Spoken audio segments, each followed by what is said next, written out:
লেখিকা তন্দ্রা বন্দ্যোপাধ্যায়ের দ্বিতীয় পক্ষ। দোতলার শোবার ঘরের বাইরে বারান্দায় রেলিংয়ে ভর দিয়ে বাইরে বাগানের দিকে চেয়েছিলাম। সন্ধে নেমে আসছে। মস্ত বাড়ি এটা, পুরনো কিন্তু খুব যত্ন করে রাখা। এ বাড়ির আমি দ্বিতীয় পক্ষের বউ হয়ে এসেছি এই কিছুদিন হলো। বাগানটা বিশাল, অনেক গাছপালা, ফুলের কেয়ারি, ঝোপঝাড়।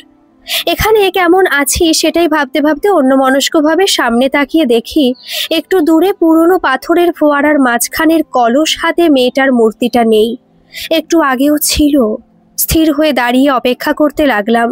প্রায় সঙ্গে সঙ্গে পেছনে একটা ঘষ্টানোর শব্দ আর জলজ শ্যাওলার গন্ধ পেয়ে মুখ ফিরিয়ে দেখি মূর্তিটা আমার ঠিক পেছনেই দাঁড়িয়ে আছে। আবার অন্যদিকে তাকালাম। এই বাড়িটা প্রায় ভয় দেখায় আমায়, কিন্তু তার প্রয়োজন আছে কি? আর আমি ভয় পাই না। ভয় পেলে আমার চলে না। আর আমি তো এসবে অভ্যস্তই। নিজেকে চিনি বলেই এ বাড়িতে এসেছি। কি করে এ বাড়িতে আমার বিয়ে হলো সেটাও একটা গল্প। আমি ছিলাম পড়ে যাওয়া বনেদি পরিবারের মেয়ে। জন্ম থেকে দেখেছি ড্যাম্প ধরা অর্ধেক ভাঙাচোরা পুরনো বিশাল বাড়ি আর দারিদ্র। সংসারে ছিলাম শুধু বাবা, মা, দাদা আর আমি। আত্মীয় স্বজন বিশেষ কেউ ছিল না। বাবা ছিলেন স্কুলে সংস্কৃতের শিক্ষক। অসম্ভব রকম সংসার নির্লিপ্ত, নিরুদ্যম ও অসামাজিক মানুষ। ওর সামান্য আয়ে আর বাড়িটার একপাশের ভাড়ায় কোনো রকমে আমার চিররুগ্ন মা চালিয়ে নিতেন। তবে শিক্ষার মর্যাদা ছিল আমাদের বাড়িতে। মা গয়না বিক্রি করেও দাদার ইঞ্জিনিয়ারিং আর আমার সংস্কৃত নিয়ে পড়ার ব্যবস্থা করেছিলেন। ভালোভাবে পাশ করে এমএতে ভর্তি হওয়ার ঠিক পরেই ফাইনাল ইয়ারে পড়া দাদা দুর্ঘটনায় মারা গেল। সেসব কথার বেশি কিছু বলার নেই। কালের নিয়মের সময় কাটল, তবে মা একেবারে শয্যা নিলেন। ক্যান্সার রোগের শেষের দিকে বলতেন, তুষিকে শুধু সচ্ছল ঘরে বিয়ে দেব, যাতে অভাব না থাকে। বংশ বিদ্যে চেহারা নিয়ে কি ধুয়ে খাবে? ওর রূপ আছে, বিদ্যে আছে, ওতেই হয়ে যাবে। একদিন আড়াল থেকে শুনেছিলাম বাবাকে বলছেন, তোমার সংসারে মন নেই জানি, হরিদ্বারে গুরুর আশ্রমের কাছে চলে যেতে পারলেই বাঁচো। তুষির বিয়েটা কোনো রকমে দিয়ে দিও, আমি মরলেই। মায়ের মৃত্যুটা প্রায় অবশ্যম্ভাবী বলেই ধরে নিয়েছিলাম আমরা। চিকিৎসার জন্য মা কিছুতেই বাকি গয়না বাড়ি বিক্রি করতে রাজি হননি, অনেক অনুনয় সত্ত্বেও। আমি এমএ পাশ করার পরেই মা মারা গেলেন। আমি উপার্জনের চেষ্টা করে দুটো জিনিস বুঝলাম। এক, সংস্কৃতে এমএ পাশ মেয়েদের চাকরির বাজার খুব ভালো নয়। নেট সেট এসব করে চাকরি পেতে দেরি হবে। দুই, গরিব ঘরের সুন্দরী মেয়েদের অনেক সমস্যা। বহুদিন ধরে দারিদ্র্য, শোক, সংসার দেখা, অসুস্থ মায়ের সেবার সঙ্গে পড়াশোনা চালিয়ে আমি শ্রান্ত হয়ে পড়েছিলাম। চাইছিলাম একটা নিরাপদ আশ্রয়, সেখানে প্রতিনিয়ত যুদ্ধ করে চলতে হবে না। ভাবলাম তাহলে বিয়েই বা মন্দ কি? আমাদের বাড়িটার অবস্থান খুব একটা দামি জায়গায় ছিল না, তবু প্রমোটারদের হাতে তুলে দিলে যা পাওয়া যাবে তাতে আমার বিয়ে এবং বাবার হরিদ্বারে একটা ছোট বাড়ি করে থাকার সংস্থান হয়ে যাবে।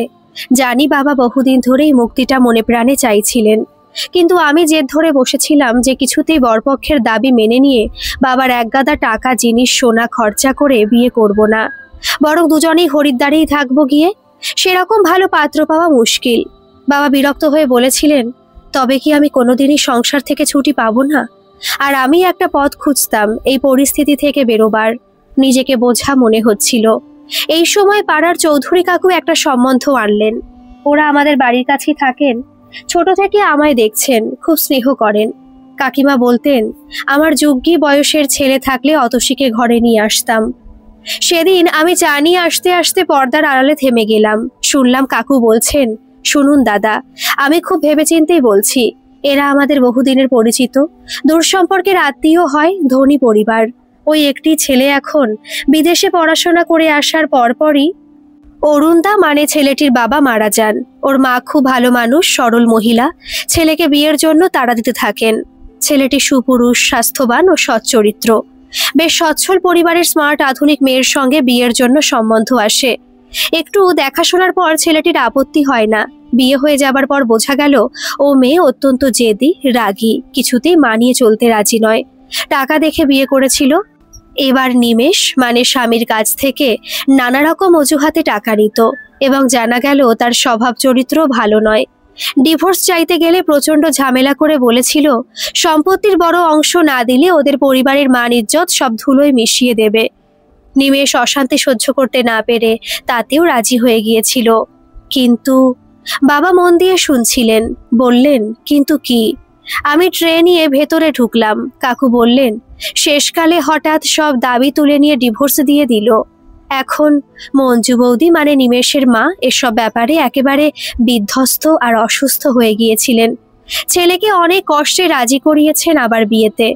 সংসারের হাল ধরার জন্য একজন তো চাই, কিন্তু ওরা একটি ভালো শিক্ষিতা ভদ্র সুপাত্রী চাইছেন জানাশোনার মধ্যে।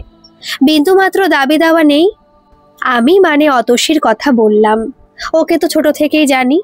আর দাদা, ওই পরিবারটি সত্যি খুব ভালো এবং ভদ্র। মঞ্জু বৌদির খুব আগ্রহ। এখন আপনারা, অতসী বুদ্ধিমতী মেয়ে। বাবা আমার মুখের দিকে তাকালেন। আমি ওদের হাতে জলখাবারের প্লেট তুলে দিতে দিতে খুব শান্তভাবে বললাম, আমার আপত্তি নেই।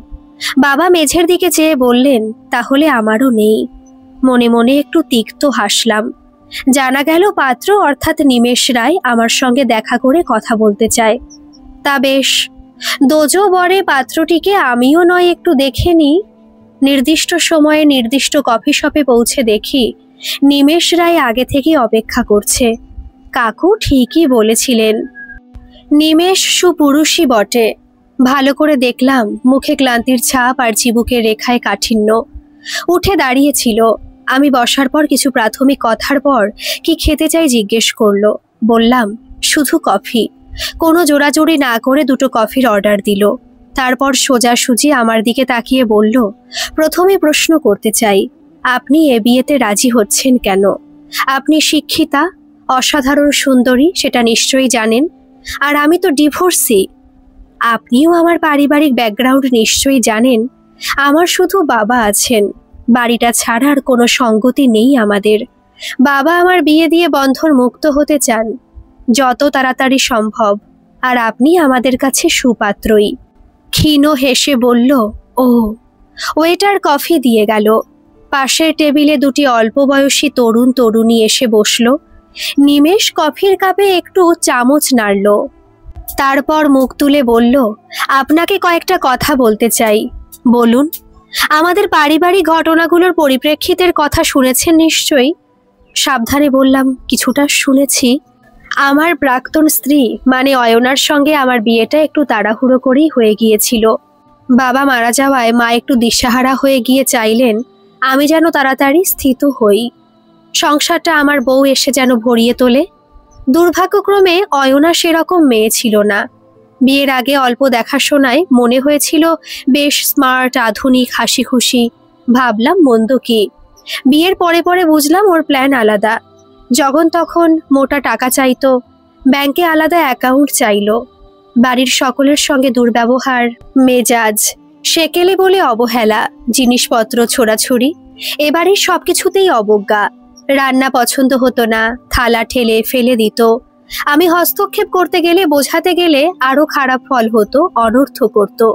আমার মা একটু ভালো মানুষ, নিরীহ ধরনের, কাটা হয়ে থাকতেন। বয়স্কা পিসিমা ভয়ে ঘর থেকে বেরোনো ছেড়ে দিলেন। তারপর অ্যানির মানে অয়না, ওই নামই ওর পছন্দ করত। বলল, এই বাড়ি প্রমোটারের হাতে দিয়ে দাও। আমার বাপের বাড়ি চেনা লোক, খুব ভালো দাম পাবে। আমি বললাম, সে কি, আমাদের এতদিনের বাড়ি, আমার মা পিসিমা সবাই যাবেন কোথায়? ঝাঁঝিয়ে উঠে উত্তর দিল, দেখে শুনে একটা বৃদ্ধাশ্রমে পাঠিয়ে দাও। আজকালকার মডার্ন হাই সোসাইটিতে এসব শাশুড়ি, পিস শাশুড়ি, আদিকালের ঝি চাকর হাবিজাবি নিয়ে কেউ ঘর করে না। নিমেষ থেমে কফির কাপে চুমুক দিল। পাশে টেবিলের তরুণীটি তার সঙ্গীর কি কথায় খিলখিল করে হেসে উঠল। মিউজিকটা একটু থেমে আবার আরম্ভ হলো। আমার সহ্যের বাইরে চলে গিয়েছিল সবটা। বললাম, ওসব কিছু হবে টবে না। আমি ডিভোর্স ও ক্ষতিপূরণ দিতে রাজি। অয়না ভয়ঙ্কর অশান্তি শুরু করলো। বলল, ও এখানেই থাকবে যতক্ষণ না ওর কথা মানা হয়। ওর মামা বড় উকিল, বধূ নিগ্রহের মামলা আনবে। আমাদের সর্বনাশ করবে, আমাদের মান সম্মান রাখবে না। ওর সঙ্গে সেই হানিমুনের পরই আমাদের কোনো শারীরিক সম্পর্ক ছিল না। সেই সব কথাও তুলবে, পরকীয়ার চার জানবে। ওর মামা বলেছেন সাক্ষ্য প্রমাণ সাজানো খুব সহজ। আর তারপর থেকেই ও হঠাৎ করে ভয় পেতে শুরু করলো।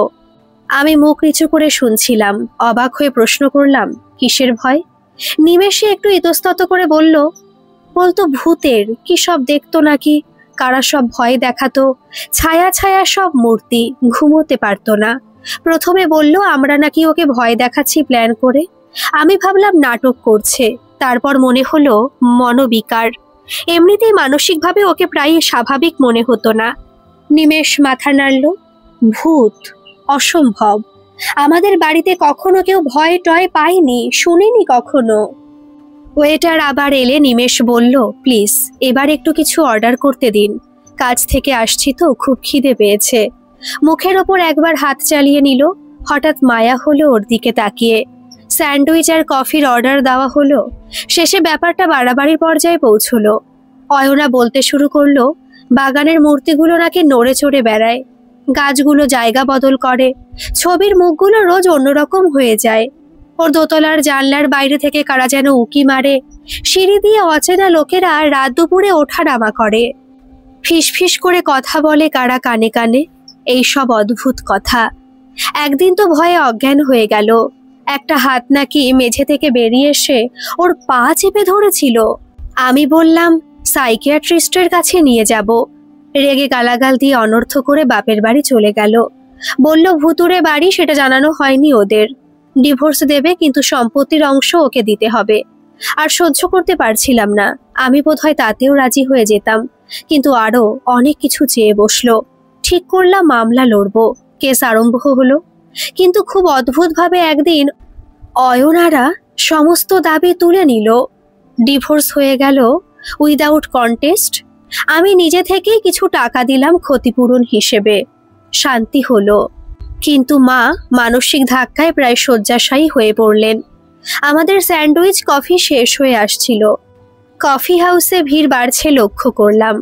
নিমেষ বলল, দেখুন অতসী, এখনই আবার বিয়েতে আমার তেমন মত ছিল না, কিন্তু মা আপনি বোধহয় জানেন না, আমার দাদা অল্প বয়সে সন্ন্যাসী হয়ে চলে যান। মার খুব ভয় হলো আমিও হয়তো ওরকম হয়ে যাব। ওই 1 বছরের পর আমার অবসাদ এসেছিল। আমাদের পারিবারিক ব্যবসাটার পেছনে প্রচণ্ড খাটতে হচ্ছিল। যদিও আমরা বিত্তবান পরিবার, তবুও আমি শুধু একটু শান্তি চাই, আর একটা স্বাভাবিক সংসার, একটা আঘাতহীন সম্পর্ক। অসংলগ্নভাবে কথাগুলো বলতে বলতে থেমে গেল। আমি কোমল গলায় বললাম, বেশ তো, আশা করি আপনাদের প্রত্যাশা আমি পূর্ণ করতে পারবো। আমি গরিব ঘরের মেয়ে, কিন্তু আমার অর্থের লোভ নেই। না না, সে কি? আচ্ছা আপনি ভয় পাবেন না তো? এই প্রথমবার হাসলাম। না, আমি ভূতের ভয় পাই না। কদিনের মধ্যেই অনাড়ম্বরভাবে বিয়েটা হয়ে গেল। আর এখন আমার শ্বশুর বাড়ির বারান্দায় দাঁড়িয়ে দেখছিলাম সন্ধে নেমে আসছে। ফোয়ারাটার ওপর মূর্তিটা নিজের জায়গায়, ঘরে ঘরে আলো জ্বলে উঠছে। নিচে পিসশাশুড়ি শাঁখ বাজালেন। শাশুড়ি বোধহয় সন্ধে দিচ্ছেন। এখনই নিচে যাব। এ বাড়িতে খুব আদর আমার, একটু ভালো ব্যবহার, দুটো মিষ্টি কথা, শ্রদ্ধা, এটা পেয়েই কি খুশি ওরা। ভারী মায়া হয় ওদের জন্য। আর নিমেষ, হ্যাঁ, ও খুব ভালো রেখেছে আমায়। একটু যত্ন আদরের জন্য ও যেন উন্মুখ হয়ে থাকে। আমাদের এখন ভালোবাসার আর পরস্পর নির্ভরতার সম্পর্ক। বাবাও বেশ আছেন হরিদ্বারে, শান্তি পেয়েছেন এতদিনে। হ্যাঁ, আমি ভাবলাম ভালোই আছি আমি, শুধু এই বাড়িটা। ভূতের ভয় সত্যি নেই আমার, থাকলে চলতো না। আমার বাপের বাড়িটাও ছিল অনেক পুরনো, আর কিছু অংশ ভেঙে পড়ছিল, আর সেখানে অনেক কিছু দেখতাম আমি, অভ্যেস হয়ে গিয়েছিল। আশ্চর্য, আমি ছাড়া আর কেউ কিচ্ছু দেখতো না। আমার মায়ের এক মামা ছিলেন, একটু ভবঘুরে ধরনের, মাঝে মাঝে অল্প সময়ের জন্য আসতেন। বুড়ো দাদু বলে ডাকতাম। আমায় বলেছিলেন, তোর এসব দেখার একটা ক্ষমতা আছে, কিন্তু এটাকে প্রশ্রয় না দিলেই ভালো। আর সন্তুষী, সব পুরনো বাড়িতে যেখানে মানুষ বহুদিন ধরে বসবাস করেছে, অনেক জন্ম মৃত্যু ঘটেছে, সেখানে কি করে বোঝাবো, বাড়িটার একটা আলাদা সত্তা গড়ে ওঠে, একটা রহস্যময় অর্ধজড় চেতনা। সেরকম কাউকে পেলে বা কোনো বিশেষ কারণে ছায়াছবির মতো দেখায় অতীতকে, কিংবা ভয় দেখায়, কিংবা দেখায় মঙ্গলজনক কিছু। সবাইকে নয়, আমায় বলেছিলেন ভয় না পেতে।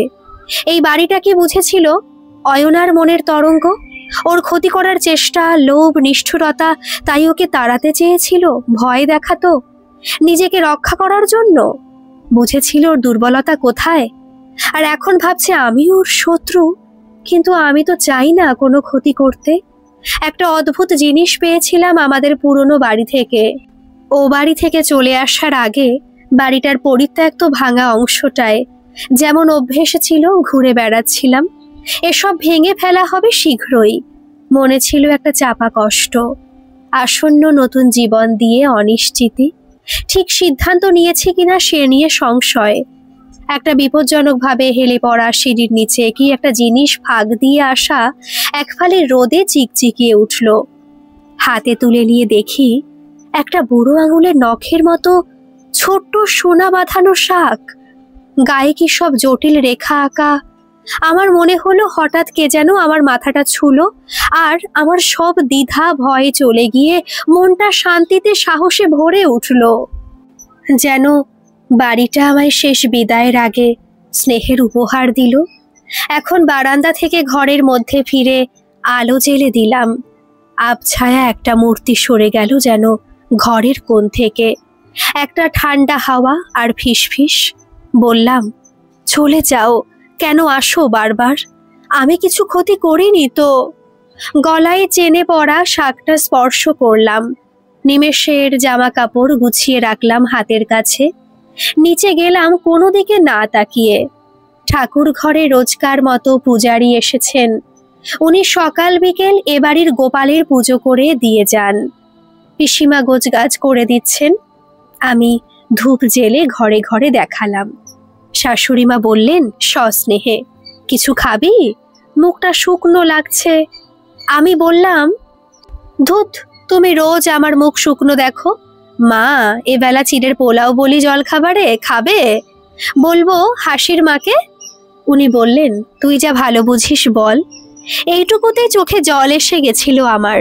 বিশেষ কোনো স্নেহ, আদর, নিরাপত্তা পাইনি কবে থেকে। সংসারের বেশিরভাগ কাজ, পড়াশোনা আর দুশ্চিন্তা নিয়ে কেটেছে।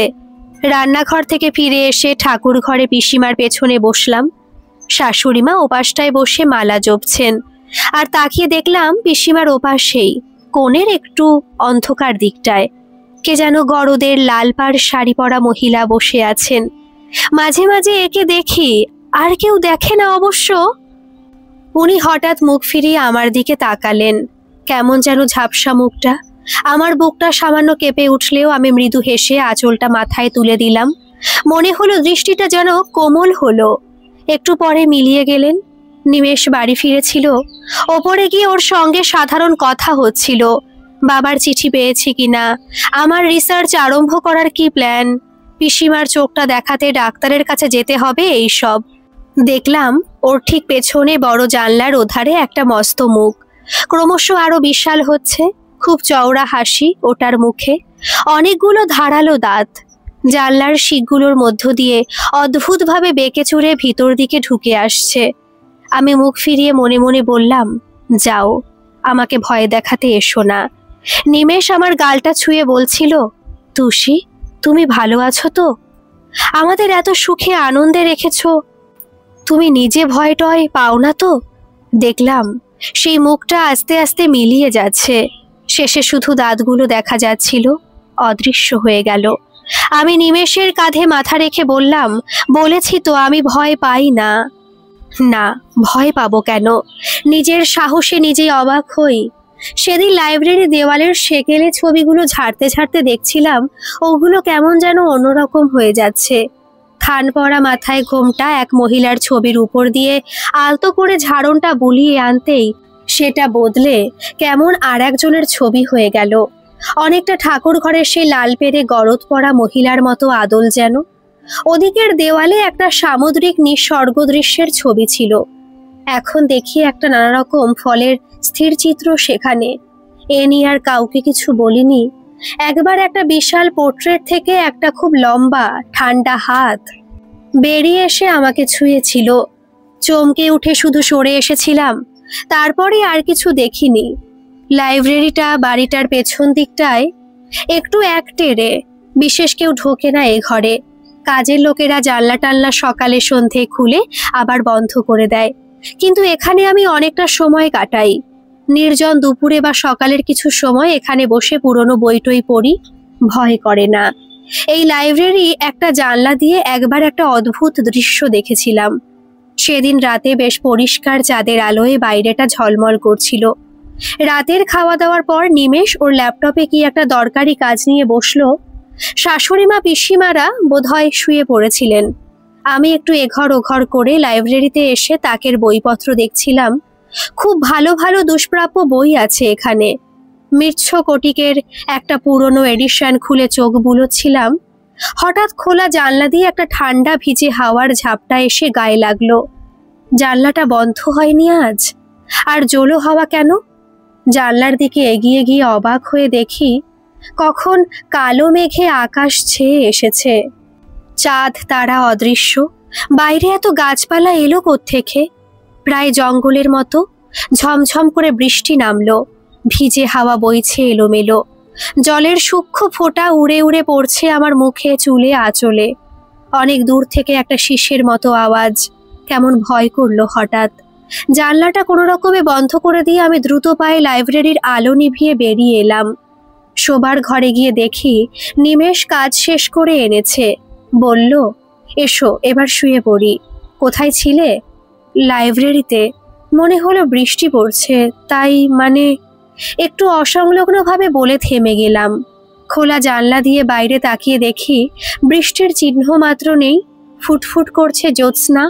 বাগান যেমন ছিল তেমনি। ফোয়ারার কলস হাতে পাথরের মূর্তিটাকে খুব স্পষ্ট দেখা যাচ্ছে। মনে হলো যেন সে অসম্ভবভাবে আমার দিকে মুখটা সামান্য ফিরিয়ে ক্ষীণ হাসল। আমি স্থির হয়ে একটু দেখলাম, তারপর বললাম, না, আমারই ভুল। অনেক রাত হয়ে গেল, ঘুমোতে চলো এবার। ক্রমশ কিন্তু এই ধরনের ব্যাখ্যাহীন ব্যাপারগুলো কমে আসছিল। কয়েক মাস পরে একদিন দুপুরে সিঁড়ি দিয়ে নিচে নামছিলাম।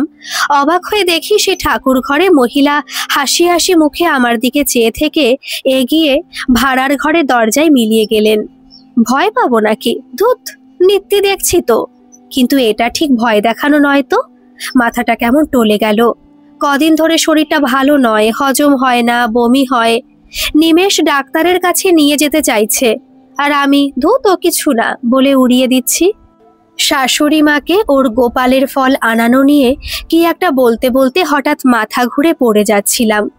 উনি আমাকে জড়িয়ে ধরে মেঝেতে শুয়ে দিলেন। আমার মাথা কোলে নিয়ে সবাইকে চেঁচিয়ে ডাকতে লাগলেন। কেমন একটা আচ্ছন্ন হয়ে পড়েছিলাম। পিসিমা চোখে মুখে জল ছিটিয়ে দিচ্ছেন। আরো কত লোক। এরা কারা? হাসির মা বলছে, আমাদের তো কদিন ধরে সন্দেহ হচ্ছিল গো। অরুচি, খেতে পারে না, অমন লক্ষ্মী পীর্তিমের মতো মুখ শুকিয়ে গেছে। আর শাশুড়ি মা আমার মাথায় হাত বুলোতে বুলোতে বলছেন, দুগ্গা দুগ্গা। আমি কেমন যেন ঘোরের মধ্যে দেখছিলাম। কত লোক, আর বাড়িটা যেন দুলছে। চারপাশটা বদলে বদলে যাচ্ছে। কখনো খুব পুরনো, কখনো নতুন। শেষে স্থির হয়ে গিয়ে যেন আলোয় ভরে গেল। কি মিষ্টি ধূপের সুগন্ধ। ঠাকুর ঘরে অসময়ে আরতির শব্দ। আর কে যেন শাঁখ বাজাচ্ছে। আর আমি বুঝলাম বাড়িটা আর আমায় কখনো ভয় দেখাবে না। কিন্তু যে প্রশ্নটা আমার মনের মধ্যে ছিল সেটা নিয়ে আমরা বিশেষ আলোচনা করতাম না। অয়নার মতো মেয়ে সব দাবি কেন নির্বিবাদে শেষকালে ছেড়ে দিল? উত্তরটা বেশ অনেকদিন পরে পেয়েছিলাম। বছর চারেক পরে। তখন আমি রিসার্চ করছি। শাশুড়ি মা পিসিমা সারাদিন নাতিকে নিয়ে মহানন্দে ব্যস্ত। একদিন আমার ছেলেকে নিয়ে একটা বড় শপিং সেন্টার থেকে বেরোচ্ছি। গাড়ির ড্রাইভার এগিয়ে এলো, আর আমি লক্ষ্য করলাম ওদিক থেকে এক মহিলা আমায় দেখে হঠাৎ থেমে গিয়ে আমার দিকে এগিয়ে আসতে লাগলো। অয়না। আমি ওর ছবি দেখেছিলাম আগেই, চিনতে পারলাম। আমি ড্রাইভারের হাতে প্যাকেটগুলো দিয়ে বললাম, অসীম, তুমি কুট্টুকে নিয়ে গাড়িতে বসাও, আমি এখনই আসছি। অয়না সামনে এসে কেমন ঝনঝনে গলায় বলল, তুমি তো নিমেষের সেকেন্ড বউ না? সব খবরই রাখি। ভালোই আছো মনে হচ্ছে। দেখলাম ওর নিখুঁত ভারী মেকআপ করা মুখে একটা অতৃপ্তির ছাপ। ফ্যাশনেবল পোশাকে আড়ালে শরীরের লাবণ্য শুকিয়ে আসছে। ছবিতে যেমন দেখেছিলাম তেমন আর নেই। মৃদু হেসে বললাম, ভালো থাকবো না কেন? ওই বাড়িতে কেউ ভালো থাকতে পারে? রূপের জোরে তো বিয়ে হয়েছে, আর তো কোথাও যাবারও নেই শুনেছি। সবটা জানো না মনে হয়। তা তুমি ভালো আছো তো? আচ্ছা, দাবিগুলো তুলে নিলে কেন বলো তো? জানতে ইচ্ছে করে। ওর মুখটা কেমন বিকৃত হয়ে গেল। বলল, না ছেড়ে দিয়ে উপায় ছিল নাকি? ওই অলক্ষণে বাড়ি আমার পিছু নিয়েছিল।